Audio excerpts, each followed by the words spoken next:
எது? இதுதான் அவ சமைச்ச சாப்பாடா? பெரிய விருந்த சமைச்சிட்டா. அக்கா. ஐயோ ஐயோ ஐயோ ஐயோ அக்கா, அத்தை இங்க வந்து பாருங்களே. அத்தை, அக்கா இங்க வந்து பாருங்களே. என்னாச்சு அக்கா? ஐயோ இங்க பாருங்க அத்தை, நான் கஷ்டப்பட்டு வடிச்ச சாதத்தை குப்பையில கொட்டி இருக்கா. ஐயோ யார் இந்த சாப்பாடை கொட்டினதோ? இதுங்க ரெண்டு சேர்ந்து தான் கொட்டி இருக்குங்க. குடும்பத்துல இதெல்லாம் அன்னலட்சுமின்னு சொல்லுவாங்க. ஒரு பருக்க கூட கீழே சிந்த கூடாதுன்னு சொல்லுவாங்க. பிளேட்ல யாரும் மிச்சம் வைக்காம சாப்பிடணும், எல்லாத்தையும் சாப்பிடணும்னு சொல்லுவாங்க. நான் கஷ்டப்பட்டு வடிச்சது எல்லாத்தையும் தூக்கி குப்பையில போட்டு வச்சிருக்காங்க. ஏன் பானு, ஏன் இப்படி பண்ண? ஏன் சாப்பாடை கொட்டின? கொட்டி வைக்க பாத்திரம் இல்ல, அதனால அங்க கொட்டி வச்சிருக்கேன். என்ன பானு இது? பாத்திரம் இல்லையா? சரி இல்லனா என்கிட்ட கேட்க வேண்டியதானே? அதான் சாப்பாடுலாம் இருக்குல்ல, அது சாப்பிட வேண்டியதானே? தேவையில்லாம நீ எதுக்கு புதுசா சமையல் பண்ணிட்டு இருக்க? நீங்க எல்லாத்தையும் செஞ்சு வச்சிட்டீங்க, நாங்க வந்து விருந்து சாப்பிடாததான் பாக்கி இல்ல. இந்த பொண்ணு வீட்ல சாப்பிட்டதுக்கு இந்த பேச்சு பேசிருக்கீங்க, இதுல வேற நான் வந்து சாப்பிட்டா என்ன கேவலமா பேசுவீங்க. எதுக்கு இதெல்லாம்? அதான் நாங்களே சமைக்கிறோம். ஏய், கத்திரிக்காய் காலும் கையும் உடைச்ச மாதிரி இருந்துகிட்டு வந்தவன போட்டு கொடுத்துட்டியாடி? ஏடி, நான் சமையல் பண்ண தொட மாட்டீங்களோ நீங்க? அப்படி ஒரு கேவலமான நிலைமையில ஒண்ணும் நாங்க இல்ல. பெருசா பேச வந்துட்டா. டீசன்சி இல்லாத இடியட். சாப்பிடும் போது யாராவது தரக்குறவா பேசுவாங்களா? சீச்சி. ஆனா ஒண்ணு சொல்லி பிரயோஜனமும் இல்ல. உன் ஃபேமிலி அப்படி பேக்ரவுண்ட் அப்படி. ஏய், எப்ப பார்த்தாலும் என் குடும்பத்தை பத்தியே பேசிட்டு இருக்க. என் குடும்பத்தை விட்டு இப்படிதான் சாத்த குப்பையில கொட்ட சொல்லி அனுப்பிச்சாங்களோ உன் குடும்பத்துல? சீ, என்கிட்ட பேசுற அளவுக்கு உனக்கு தகுதியே இல்ல. நீ கொஞ்சம் பேசாம இரு. ஆமா, எங்களுக்கு தகுதி இல்ல, உனக்கு ரொம்ப இருக்கு. நான் சமைச்சதை சாப்பிட மாட்டீங்க, ஆனா இத்தனை நாள் சமைச்சதை தின்னீங்களே, அதெல்லாம் எங்க கொண்டு போய் கொட்ட போறீங்க? சொல்லுங்கடி. ஓ அப்படியா? அக்கா பானு, என்ன வைஜெயந்தி இது? ஏன் இப்படி பண்றீங்க? அத்தை, நான் ஒண்ணுமே பண்ணல. நான் சமைச்சதெல்லாம் கொண்டு போய் குப்பையில கொட்டி வச்சிருக்காங்க. நாய்க்கு கொண்டா கூட புண்ணியம் கிடைக்கிறத குப்பை தொட்டியில கொட்டி வச்சிருக்காங்க. நான் அப்பவே சொன்னல, எதையும் பெருசு படுத்தாதுன்னு சொல்லி சொன்னா கேட்டியா நீ? பாரு இப்ப எவ்வளவு பிரச்சனை வந்திருக்கு அக்கா, பாரு. குடும்பத்துல பிரிச்சுக்கிட்டு வேலை செய்யுங்கன்னு சொல்றது தப்பா? இந்தா காசு. இத்தனை நாளா சமைச்சு கொட்டினல, அதுக்கு கூலி மொத்தமா சேர்த்து செட்டில் பண்ணியாச்சு. ஓகேவா? வெச்சுக்க. என்னது பானு, ஏன் இப்படி தேவையில்லாம பிரச்சனை பண்ணிட்டு இருக்க? யாரு நான் பிரச்சனை பண்றேனா? இவதான் கேவலமா சாப்பாட்டு விஷயத்துல எல்லாம் கணக்கு காட்டி அசிங்கமா பேசுறா. அப்படி பார்த்தா என் புருஷன் கூட தான் இவ புருஷனை விட இந்த வீட்டுக்கு ரொம்ப உழைக்கிறாரு. லாரி ஏஜென்சி என்ன, புடவை கடை என்ன, லோடு ஏத்துறது இறக்குறது எல்லாத்தையும் அவர் தானே பண்றாரு. ஐயோ, அவருக்கும் வருமானம் வருதுல, அவர் வருமானத்திலயும் வாங்குறதானே இந்த அரிசி பருப்பெல்லாம். என்னமோ இவ அப்பா வீட்ல இருந்து கொண்டு வந்த மாதிரி பேசுறா. இவ என் கூட பேசுறாங்கிற ஒரே காரணத்துக்காக தான் இவ இவளை போட்டு டார்ச்சர் பண்ணிட்டு இருக்கா. போதும், இதோட போதும். இனிமே இவ சமைச்சா என்னால சாப்பிட முடியாது. என்னது? ஓஹோ, நான் சமைச்சா சாப்பிட மாட்டீங்கல்ல? கேட்டா சாப்பாடு வேண்டாம், பஞ்சாயத்து பேசத்துக்கு மட்டும் 2 பேரும் வருவீங்க. இனிமே நீ எனக்காக எதுவும் கிழிக்க வேணாம். எனக்கு தேவையானதை நானே தனியா பண்ணிக்கிறேன். போதுமா? யாரும் எதுவும் செய்ய வேண்டாம். அப்போ நீ தனித்தனியா சமைக்க போறியா? அப்படின்னா என்ன அர்த்தம் பானு? என்ன அர்த்தம்னா, எவ்வளவு ஃபெசிலிட்டிஸ் வந்துருச்சுங்க. எங்களுக்கு தேவையானதை எங்களுக்கு பாத்துக்க தெரியும். எங்களுக்காக தயவு செஞ்சு இனிமே இந்த வீட்ல யாரும் எதுவும் செய்ய வேணாம். அப்போ இந்த வீட்ல 2 சமையலா? இது என்ன ஓவர் அடிமைத்தனமால இருக்கு? உடம்பு சரியில்லைன்னா இப்ப காஃபி மேக்கர் வச்சு தனியா காஃபி போட்டு குடிக்கிறது இல்ல, இண்டக்ஷன் வச்சு தனியா சமைச்சுக்கிறது இல்ல. அந்த மாதிரி எங்களுக்கு தேவையானதை நாங்களே தனியா சமைச்சுக்கிறோம். நீங்க யாரும் எதுவும் செய்ய வேண்டாம். ஓகேவா? பாரு, தனியாலாம் இங்க சமைக்க வேண்டாம். இனிமே யாரும் சமைக்க வேண்டாம், நானே சமைச்சுக்கிறேன். ஐயோ, உங்களால எப்பவுமே சமைச்சிட்டு இருக்க முடியாதுங்க. ஒரு நாள் உங்களுக்கு உடம்பு சரியில்லை, உங்களால சமைக்க முடியலன்னா நாங்க அன்னைக்கு ஃபுல்லா சாப்பிடாம பட்டினியா இருக்கணுமா? அதெல்லாம் எனக்கு அவசியமே இல்ல. இங்க பாரு, அதெல்லாம் ஒரு பிரச்சனையே கிடையாது. எப்பவுமே பிரச்சனை வராது. தயவு செஞ்சு சொல்றேன், எல்லாரும் இடத்த காலி பண்ணுங்க. இனிமே எனக்கு இந்த வீட்ல சாப்பாடும் வேணாம், ஒரு மண்ணாங்கட்டியும் வேணாம். பானு, எல்லாம் இவ பண்ற வேலை. நில்லுடி. போடி, உன்னை பாத்துக்கிறேன். குலக்க வைஜெயந்தி, என்ன இரு நீ? நான் ஒண்ணு பண்ணல அத்தை, நீங்க புரிஞ்சுக்கோங்க. கடவுளே. ஏங்கா மீனாட்சி சமைச்சாலும் சாப்பிட முடியாதுன்னு சொல்லிட்டீங்க. சிச்சி, இனிமே யார் சமைச்சும் நான் சாப்பிடுறதா இல்ல. இதுக்கு ஒரு ஏற்பாடு பண்றேன். இப்ப என்ன சாப்பிடுற? ஐயோ ஒண்ணு வேண்டாம்க்கா. இன்னும் நீ சாப்பிடல? நான் இப்ப ஆர்டர் பண்ண போறேன். எனக்கு ஃபுட் வேண்டாம்க்கா. ஏன்? நான் எனக்கு பிட்சா சொல்ல போறேன். உனக்கு எதுவும் வேண்டாமா? ஐயோ, பீஸாலாம் எனக்கு பிடிக்காது. சரி, நம்ம 2 பேருக்கும் சவுத் இந்தியன் ஃபுட்டே ஆர்டர் பண்றேன். அதுவாது சாப்பிடுவீங்களா மேடம்?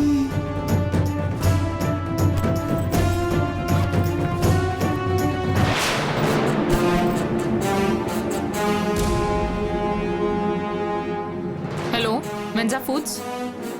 யா, ஹோம் டெலிவரி ஒன்று ஆர்டர் எடுத்துக்கிறீங்களா?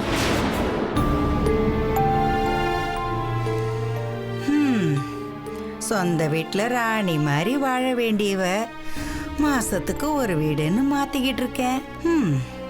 எல்லாம் என் தலையெழுத்து. என்ன பண்ணி தொலையறது?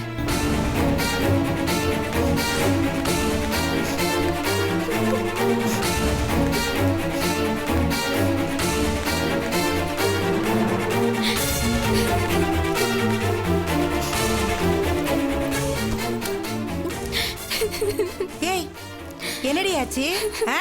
ஏன் அழுதுகிட்டு இருக்க? ஏய், அழுதுகிட்டு இருந்தா எனக்கு என்னடி புரியும்? என்னன்னு சொல்லிட்டு அழுது தொலைய சொல்லுன்றல்ல, நீ பாட்டுக்கு அழுதுகிட்டே இருக்கிற. ஐயே, இந்த பொண்ணுங்களை வெளியில அனுப்பிட்டு அதுங்க வீடு வந்து சேர்றதுக்குள்ள வயித்துல நெருப்ப கட்டிட்டு இருக்க வேண்டியதா இருக்கு. உன்னதாண்டி கேக்குறேன், என்ன ஆச்சுன்னு எனக்கு சொல்லு. அம்மா, அந்த சடகோபம் இருக்கான்லம்மா. யாரு? அந்த எரும மாடா? அவன் தான்மா. நான் காலேஜ்ல இருந்து வரும்போது என்ன வழி மறிச்சாம்மா. வழி மறிச்சானா? அந்த மாடு எதுக்கு அங்க வந்தது? உங்ககிட்ட வந்து அவன் ஏதாவது வம்பு பண்ணானா? ஆமா அம்மா, உங்க அக்கா ஓடி போயிட்டா, என்ன கல்யாணம் பண்ணிக்காம ஏமாத்திட்டா. அதனால அவ வேண்டாம், நீ வேணா எனக்கு பண்டிகை வந்துன்னு சொன்னாம்மா. அவனை சும்மா வடி விட்ட நீ? எனக்கு ரொம்ப கேவலமா இருந்துச்சுமா. எனக்கு அழுகழையா வந்துச்சு. என்ன பண்றதுன்னு தெரியலம்மா. அவன் பேசினது எதையுமே காதுல கேட்க முடியலம்மா. அவ்வளவு அசிங்கமா பேசினாம்மா. கவிதா, ரோட்ல போற ஒருத்த கூடவா அவனை கேள்வி கேட்கல? எல்லாம் பொட்ட பயலா இருந்திருப்பானுங்க. கற்பழிச்சிட்டு தெருவுல போட்டு போனா கூட நமக்கு என்ன வந்ததுன்னு வேடிக்கை பார்த்துட்டு போற காலம் தானே இது. ஒரு பொண்ணை கிண்டல் பண்ண கேட்கவா போறானுங்க? செடி, அந்த சடகோப்பனுக்கு எவ்வளவு திமிரு இருந்தா பப்பாட்டி கேக்குது அவனுக்கு. ஷோ, இதுக்கு தாண்டி நான் தலையில அடிச்சுக்கிட்டேன். எப்படியாவது அந்த சிவஞான தம்பி அந்த சுருட்ட முடிக்காரனுக்கு உன்னை கல்யாணம் பண்ணி வச்சிடணும் படாத பாடுபட்டேன். அந்த பரதேசி பொண்ணை கூட்டிட்டு போற மாதிரி போய் திரும்ப வந்து கல்யாணத்தை நடத்தி வச்சிட்டான். இந்நேரம் நான் போட்ட பிளான் படி அந்த கல்யாணம் நடந்து முடிஞ்சிருந்ததுன்னா ஐயோ ஐயோ ஐயோ, நாம இருக்கிற நிலைமையே வேறடி. இந்த மாதிரி கண்ட தெருவுல போறவங்கெல்லாம் உன்னை பார்த்து தப்பா பேசுமாடி? பேசுமான்னு கேக்குறேன். அம்மா, நீ சொல்றது எனக்கு குழப்பமா இருக்குமா. அந்த குடும்பமே நமக்கு ஆகாது. அந்த மீனாட்சியே எனக்கு சுத்தமா பிடிக்காது. அப்புறம் அந்த குடும்பத்தோட உற வச்சுக்கணும்னு சொல்ற. சில சமயம் நீ எடுக்கிற முடிவு சுத்தமா புரிய மாட்டேங்குதுமா. ஏய், ஆடு பகை குட்டி உறவுன்னு பழமொழியே இருக்குடி. அந்த மீனாட்சியே எனக்கு பிடிக்காதுதான். அதுக்காக உனக்கு கிடைக்க வேண்டிய நல்ல வாழ்க்கைக்கு நானே முட்டுக்கட்டையா இருக்க முடியுமா? ஒருவேளை அந்த பையன் உன்னை கல்யாணம் பண்ணிருந்தானா அப்பவும் எனக்கு அந்த மீனாட்சி வேண்டாதவதான். அந்த ஆலமர குடும்பத்துல உன் புருஷன் மட்டும்தான் எனக்கு வேண்டப்பட்டவனா இருந்திருப்பான். இத பாரு கவிதா, எல்லா குடும்பத்திலுமே இந்த உறவுகள் இப்படிதான் இருக்கு. பொண்ணை கொடுத்தாச்சுன்னு அந்த சம்பந்தி வீட்டுல கல்யாணத்துக்கு சம்பந்தமே இல்லாம தலைய காட்ட வேண்டியிருக்கு. இல்லன்னா அந்த வீட்ல கல்யாணம் நடந்தா என்ன, கருமாதி நடந்தா நமக்கு என்ன? ஐயோ, உறவு பகையெல்லாம் இப்போ அவங்கள நம்ம கிட்ட எப்படி நடந்துக்கிறாங்கங்கறத பொறுத்துதான் இருக்கு. எல்லாம் போச்சுடி. இருந்த ஒரே ஒரு உறவுன்னு பார்த்தா அந்த சுருட்டமுடிக்காரன் தான். அதையும் அந்த கோண வாய்ச்சி கல்யாணம் பண்ணிட்டு போயிட்டா. ஐயோ, இந்த ஆழாக்கு சைஸ் இருந்துகிட்டு அது என்ன வெட்டுதுங்கிற? சரிம்மா, நீ ஒன்னும் கவலைப்படாத, எல்லாம் நல்லதாவே நடக்கும். இப்படி சொல்லிட்டு உங்க அப்பா நாட்டமே உக்காந்துகிட்டு இருந்தா ரோட்ல போற ஆடு மாடு கூட நடந்து போகாது. அந்த சடுகோப்பனுக்கு சரியான பாடம் கத்து கொடுக்கறேன். அம்மா வேண்டாமா, அவங்கெல்லாம் பெரிய ரவுடிங்க, ஏதாவது பிரச்சனை ஆயிட போதுமா? போடி போ. என்னை பத்தி ஊருக்குள்ள என்ன பேசிக்கிறாங்க தெரியுமா? இந்த இந்திராணினா ஒன்னும் சும்மா இல்ல. திமிர் படத்துல வர ஈஸ்வரியும் தூள் படத்துல வர சொர்ணாக்காவையும் மிக்சியில போட்டு ரெண்டுத்தையும் சேர்த்து அரைச்ச கலவை பேசிக்கிறாங்க. நான் பேசினேன்னாவே 10 பேர் செத்து போயிடுவாங்க. களத்துல இறங்கினேன்னு வச்சுக்கோ அந்த சடகோவனே அவ்வளோதான். அப்புறம் அவன் சாம்பலை கரைக்கிறதுக்கு அந்த குடும்பத்துல இருக்கிறவங்க காசிக்கு தான் போவாங்க. பேசுற பேச்சு அவன்லாம் ஒரு ஆளுன்னு நீ உட்காந்து அழுதுகிட்டு இருக்கியா? போ, மூஞ்சை கழுவிட்டு வா போ. அம்மா நான் இருக்கேன், பாத்துக்கிறேன், போடி, எழுந்துரு. என்னமோ அவனா நானான்னு பாத்துறேன். ஏன் பொண்ணுகிட்டயே வம்பு இழுக்கிறானா பாக்குறேன்.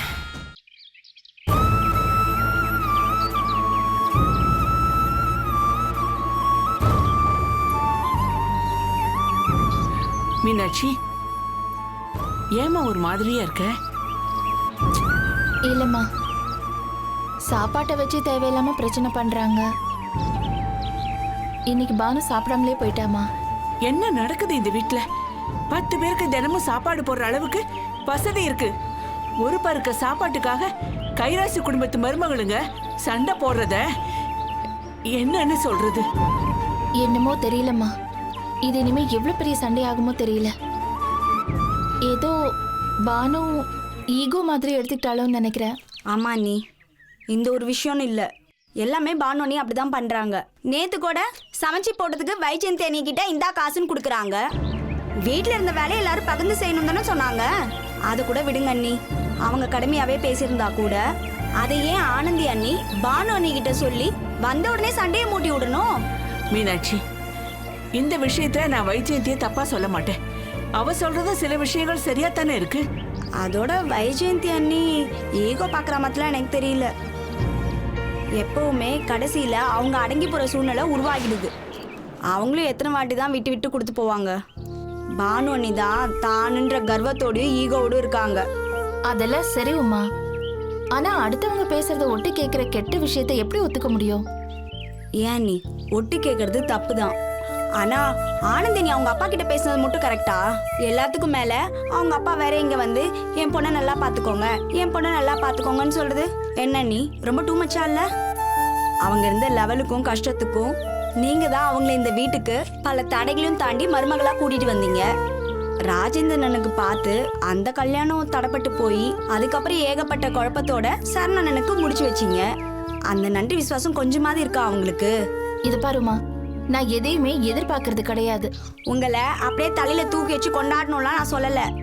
ஆனா உங்க பேச்ச மதிக்காம பானு பேச்சு தானே கேட்டு ஆடிட்டு இருக்காங்க. இன்னும் சொல்ல போனா அவங்க இந்த வீட்டுக்கு வரக்கூடாதுன்னு நினைச்சதே பானு அண்ணி தான். வேண்டான்னு சொல்றவங்க பேச்ச இவ்வளவு தூரம் கேட்டு ஆடுறாங்க. அது எனக்கு சுத்தமா பிடிக்கல.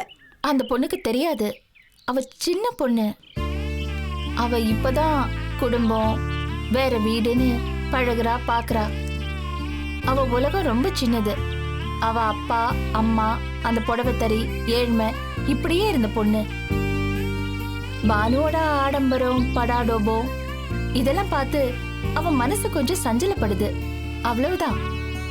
யாரு சரியா பேசுறாங்க யாரு தப்பா பேசுறாங்கன்னு பிரிச்சு பாக்குற பக்குவம் கூட அந்த பொண்ணுக்கு இல்ல.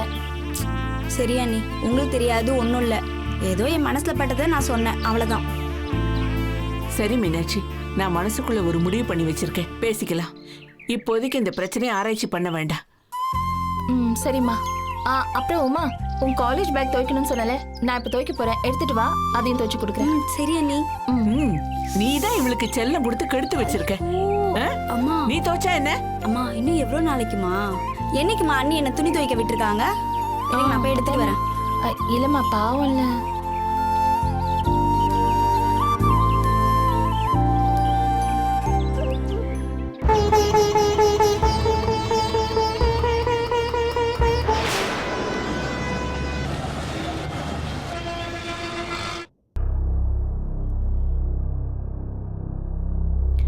பானு, கொஞ்சம் இங்க வாமா. வேலை முடிஞ்சிருச்சா? முடிஞ்சிருச்சு.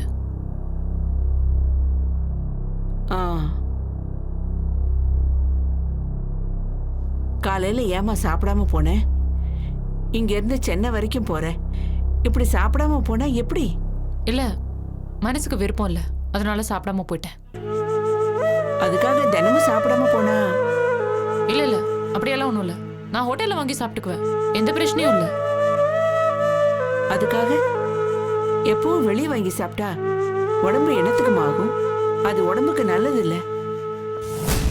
இது என்னங்க, ரொம்ப அடிமைத்தனமா இருக்கு. கண்டவங்க செஞ்சதை எனக்கு சாப்பிட பிடிக்கல, அதனால நான் சாப்பிடாம போயிட்டேன். இப்ப என்ன, வெளியே வாங்கியும் சாப்பிடக்கூடாது, அதானே உங்க பிரச்சனை? சரி விடுங்க, வாங்கி சாப்பிடல, எனக்கு நானே சமைச்சுக்கிறேன். இல்ல பானு, ஒரே வீட்டுல 2 அடுப்பு பத்த வைக்க கூடாது. இந்த விஷயத்துல என்ன கர்நாடகம்னு நினைச்சா கூட பரவாயில்ல. எத்தனை வருஷமா இந்த கைராசி குடும்பம் சிதையாம ஒத்துமையா இருக்குன்னு உனக்கு தெரியுமா? ஒரே வீட்ல 2 அடுப்பு வச்சா அது மிகப்பெரிய பிரிவினமா. இந்த கூட்டு குடும்பத்துக்குன்னு ஒரு பாரம்பரியம் பெருமை எல்லாம் இருக்கு பானு. சின்ன சின்ன குருவிங்க கூட ஒன்னா ஒத்துமையா ஒரே இடத்துல கூடு கட்டி வாழும். ஒரே ஒரு பறவை வெளியில போய் இறை எடுத்துட்டு வந்து எல்லா குருவிங்களுக்கும் கொடுக்கும். எனக்கு தேவையானதை நான் செஞ்சுக்கிறேன், உனக்கு தேவையானதை நீ பாத்துக்கோன்னு அதுங்க சொல்லாது. என்னதான் மேற்கத்திய நாகரிகம் சயின்ஸ்ன்னு சொன்னாலும் சில விஷயம் இப்படிதான் இருக்கணும்னு வாழறவங்க இந்த குடும்பத்துல இருக்கிறவங்க பானு. பானு, சின்ன சின்ன சண்டை சமாதானம் இதெல்லாம் இருக்க வேண்டியதா? அதுக்காக எல்லாத்தையும் எடுத்தோம் கவுத்தோன்னு மொத்தமா சிதைச்சிடக்கூடாதுமா. இத பாரு, அடுக்களை மட்டும் ஒன்னாதான் இருக்கணும். அதான் இந்த வீட்டுக்கு இருக்கிற மரியாதை. தனி அடுப்பு இருந்தா அதுக்கு பேரு ஹோட்டல்மா. இப்போ ஹோட்டல்ல கூட 4-5 அடுப்பு இருந்ததுன்னு வச்சுக்கோயேன், அது என்னது ஸ்டார் ஹோட்டல்னு சொல்லுவாங்களே நாகரீகமா, அந்த மாதிரி இருக்கும். இப்ப நாம ஹோட்டல்ல போய் சாப்பிடுறதுக்கு பில்லு கொடுக்கறோம். நம்ம வீட்ல நம்ம சாப்பிட்டா யாருக்கு என்ன பில்லு கொடுக்க போறோம் சொல்லு? இது பாரு, வைஜெயந்தி உனக்கு சமைக்கிறது பிடிக்கலன்னா விட்டுடு. இனிமே நான் சமைக்கிறேன். என்னால முடியாத சூழ்நிலை ஒன்றும் வராது. நான் சமைக்கிறேன் பானு. அது போக உனக்கு பிடிச்சது வேணுங்கிறத நீ கூட பண்ணிக்கோ, அதுல ஒன்றும் தப்பு இல்லை. நான் இன்னும் நடமாடிக்கிட்டு தானே இருக்கேன். நான் சமைக்கிறேன்.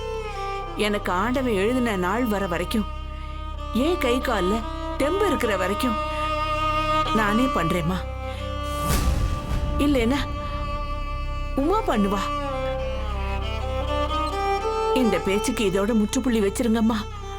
இந்த வீட்டில் இருந்துக்கிட்டு நீ சாப்பிடாம போறது ரொம்ப கஷ்டமா இருக்கு பானு. அதுக்காக எல்லாரும் சாப்பிடாம இருப்பாங்க? உங்களுக்கு தேவைன்னா ஹோட்டல்ல வாங்கி சாப்பிட்டுக்க போறாங்க. பானு, நீ வெளியில வாங்கி சாப்பிடுறது, ஹோட்டல்ல ஆர்டர் பண்றது இதெல்லாம் உன் விருப்பம். அதை நான் தப்பா சொல்ல மாட்டேன். ஆனா எல்லா காலத்திலயும் எல்லாமே வெளியிலேயே கிடைக்காது. வீட்டுல மட்டும்தான் சாப்பாடோட அன்பும் அக்கறையும் பாசமும் பரிவும் சேர்த்து கிடைக்கும். வீட்டுல சாப்பிடுற அந்த ஒருபடி சாதத்துல தான் ஆத்ம திருப்தி கிடைக்கும். நீ நினைக்கிற மாதிரி காசு கொடுத்து எல்லாத்தையும் வாங்கிட முடியாதுமா. இத பாரு பானு, நான் சொன்ன மாதிரி இனிமே மீனாட்சி சமையல் செய்வா. இல்லைன்னா நான் பண்றேன். அதுக்காக யாரும் சாப்பிடாம வீட்ல இருந்து வெளியே போகக்கூடாது. போம்மா, போய் ட்ரெஸ் மாத்திட்டு வா. நான் உனக்கு காஃபி போட்டு கொடுக்குறேன்.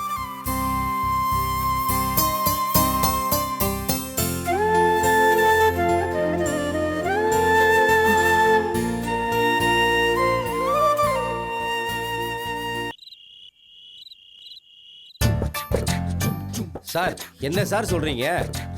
சார், நான் வெறும் கமிஷன் மட்டும் தான் சார் வாங்கினேன். உங்ககிட்ட நிலத்தை வாங்கினால அவன்கிட்ட போய் அது பேசிக்க வேண்டியதானே? அந்த டாக்குமெண்டே தப்பியா? சார், அந்த டாக்குமெண்ட் தப்புனா நான் என்ன சார் பண்ண முடியும்? நீங்க தான் சார் அதெல்லாம் செக் பண்ணி வாங்கியிருக்கணும். நீதானே கமிஷன் வாங்கின, நீதானே செக் பண்ணி சொல்லணும். சார், என்ன சார் நீங்க பேசிட்டு இருக்கீங்க? நிலத்தை வாங்கின உங்களுக்கே புத்தி இல்லைங்கும் போது கமிஷன் வாங்கின எனக்கு மட்டும் அவ்வளவு அறிவா இருந்துற போகுது. ஓஹோ, கமிஷன் வாங்குறதுக்கு முன்னாடி பக்கா லேண்ட் என்ன? சார், அது எல்லா புரோக்கர் சொல்றதானே சார்? இருக்கட்டும், உன்னை சீக்கிரமா தூக்கிடுறேன்.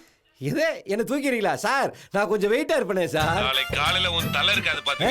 சார் சார் சார் தலையெடுப்பேன்னு சாதாரணமா சொல்லிட்டு போன வச்சுட்டா. ஏங்க சாப்பிட வாங்க. ஒருத்தி அவன் அங்கே என் தலையை எடுப்பேன்னு சொல்லிட்டு இருக்கா. இவனுக்கு சோறு முக்கியமா போச்சு. இது எப்படி சமாளிக்கிறது?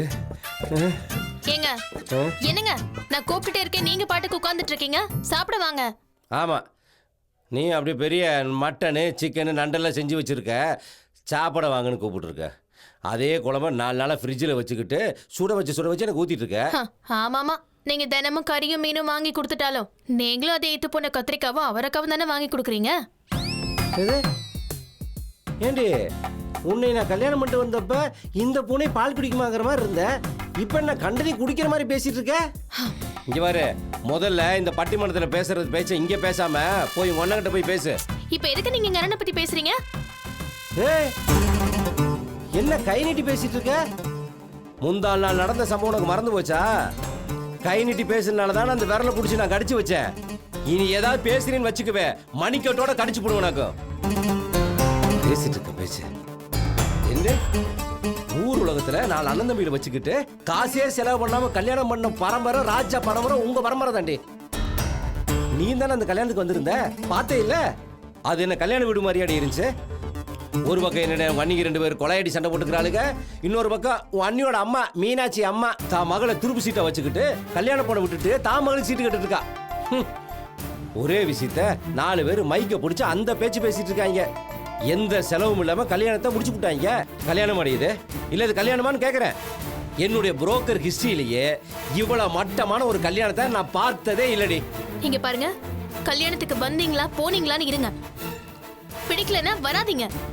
அதை விட்டுட்டு எப்ப பார்த்தாலும் குத்து சொல்லிக்கிட்டே ஆம்பளைன்னு மதிச்சு உங்களை கூப்பிடுறாங்கல்ல அவங்கள சொல்லணும். ஏய் என்னடி விட்டா ரொம்ப ஓவரா பேசிட்டு போயிட்டு இருக்க? அப்படியே எனக்கு மரியாதை செஞ்சு கொடுத்துட்டாங்க அவங்க. அந்த 400 ரூபா வேட்டியும் அந்த 200 ரூபா சட்டையும் வாங்கி கொடுத்துட்டு அது கூட இந்த அழுகி போன 4 கமலா ஆரஞ்சு வாங்கி கொடுத்துட்டு மாப்பிள்ள நீங்க வந்து இந்த கல்யாணத்தை சிறப்பு செஞ்சு கொடுங்கன்ட்டாங்க. இதுதான் எனக்கு மரியாதையா? இல்லை எனக்கு கொடுக்குற மரியாதையாங்கிறேன். உன்னைய கல்யாணம் பண்ணி வச்ச நாள்ல இருந்து ஏதாவது ஒண்ணு பண்ணிருக்காங்களா அவங்க? நம்ம 2 பிள்ளைகளை பெத்து வச்சிருக்கோமே, அதுகளுக்கு மாமா மச்சன்னு ஏதாவது ஒண்ணு செஞ்சிருக்காங்களா? ஒன்னும் கிடையாது. 2 மருமக அந்த வீட்டுக்குள்ள இருந்தப்பவே ஒன்னும் செய்ய முடியாம வீடே 2 விட்டு போச்சு. இப்ப 3ஆவது ஒருத்தி வந்திருக்கா. கேட்கவே வேண்டாம். உன் அண்ணன் தம்பிங்களெல்லாம் நாரா அப்படி கிழிச்சு சுக்கு நூறாக்கி சொத்தை எல்லாம் பிரிச்சு சந்தி சிரிக்க வைக்க போற ஆளுக்கு பாரு. இங்க பாருங்க, உங்க அழுகுன வாய் வச்சுக்கிட்டு சும்மா இருங்க. என் குடும்பத்துக்கு அப்படி ஒரு நிலைமை வரவே வராது. அப்படியே வந்தாலும் உங்ககிட்ட யாரும் வந்து நிக்க மாட்டாங்க. அடியே நீ எரியிற வீட்டுல புடுங்கிறது மிச்சம் தானே? அப்புறம் எல்லாரும் அவன் பங்கை பிரிச்சுட்டு போயிடுவாங்க. அதுக்கப்புறம் நம்ம 5-10 பிச்சை தான் எடுக்கணும். அதுக்கு முன்னாடி நீ போய் உன் பங்கை கேட்டு பிரிச்சு வாங்கிட்டு வா. அதான் பொண்ணை கல்யாணம் பண்ணி கொடுத்தாச்சுல, அப்புறம் என்ன பங்கு? ஏய் என்ன நீயே விட்டா எனக்கு நாம சாத்திர போல இருக்கு. உன்னை எல்லாம் பொண்டாட்டின்னு சொல்லி நான் ஊருக்குள்ள வச்சிருக்கேன் பாத்தியா? என்ன சொல்லணும்டி? என்ன சொல்லணும்? இப்ப என்னதான் பண்ணணும்ங்கறீங்க? என்ன பண்ணுமா? ஏன் முன்னாடி பேசுறியா? கை நீட்டி பேசுறியா? முன்னாடி வா. எதுக்கு? எதுக்கா? ஏய் ஏய் அழுக. ஏய் ஏய் வாய மூடு, வாய மூடு, வாய மூடு. இப்ப எதுக்கு அழுதுட்டு இருக்க? ஆனா ஊனா இந்த கண்ணுக்குள்ள இருக்க டேங்க ஓபன் பண்ணிட வேண்டியது. ஆனா ஊர் உலகத்துல தண்ணி பஞ்சத்துல ஊரே அழிஞ்சாலும் சரிடி. ஆனா இந்த பொம்பளை கண்ணுல மட்டும் கண்ணீர் ஸ்டாக் இருந்துகிட்டே இருக்குடி. ஏய் இங்க வா, அழுகிறது நிப்பாட்டு. நான் சொல்றத நல்லா கவனமா கேட்டுக்கோ. இப்ப நீ உங்க அண்ணங்கிட்ட போய் உங்க அண்ணங்கிட்ட பேசி என்ன பங்கு இருக்கு, ஏது பங்கு இருக்கு, எனக்கு என்ன பங்கு இருக்குன்னு பேசி நீயே அந்த பங்கை பிரிச்சு வாங்கிட்டு வா போ. எப்ப பார்த்தாலும் இந்த வீட்ல போய் நிக்கிறதுக்கு எனக்கு அசிங்கமா இருக்கு. Very good. இப்பதாண்டி நீ பாயிண்டே பிடிச்சிருக்க. எதுக்கு நீ அப்பப்போ போய் அந்த வீட்டுல நின்றுட்டு இருக்க?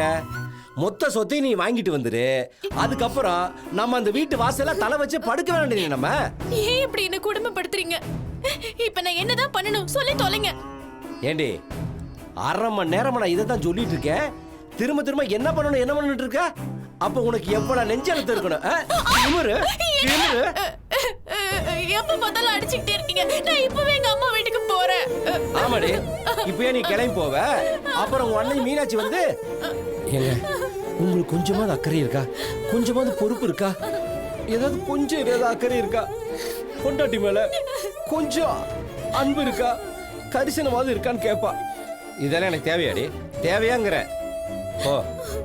இப்ப போக வேண்டாம். காலையில போய் உன்கிட்ட பேசு. நீ முதல்ல பிள்ளைகளெல்லாம் கூட்டு போக வேண்டாம். நீ மட்டும் தனியா போய் பேசு. போய் உன்கிட்ட எல்லா விவரத்தையும் பேசிட்டு அண்ணே என் சொத்தப்புறம் பிரிச்சு கொடுத்துருங்க, என் பங்கப்புறம் பிரிச்சு கொடுத்துருங்க அப்படின்னு சொல்லி பேசி வாங்கிட்டு வந்துரு. அதுதான் உனக்கு நல்லது. புரியுதா? புரிஞ்சிருக்குன்னு நினைக்கிறேன். ஏய் என்னடி என் மூஞ்சியை பராக்கு பார்த்துட்டு இருக்க? இதுக்கு முன்னாடி இந்த மூஞ்சி பார்த்தது இல்லையா? என்ன அழுதுட்டு இருக்கிறவ? ஓ சோத்தாக்கி வச்சுல போய் எடுத்து வை. போய் போ. சோத்துலயே விஷம் வைக்கிறேன். எதை எடுத்து வைக்கிறேன் மாமா. அந்த மரியாதை இருக்கட்டும். நல்ல நாள்லயே உன் முகரை பார்க்க முடியாது இருக்கும். இது நான் எடுத்துக்கிறேன். இவங்க இருந்து எப்படியா அந்த சொத்தை பிரிச்சிடுறேன்.